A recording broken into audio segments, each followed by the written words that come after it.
Ben başta çıtalarla birkaç kere başladım böyle et uğurlarla. Benim için çok kötü oldu.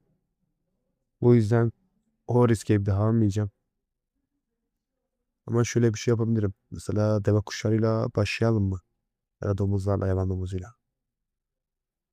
Biz deve kuşlarını tercih edelim. Hayvan üzerine bakalım.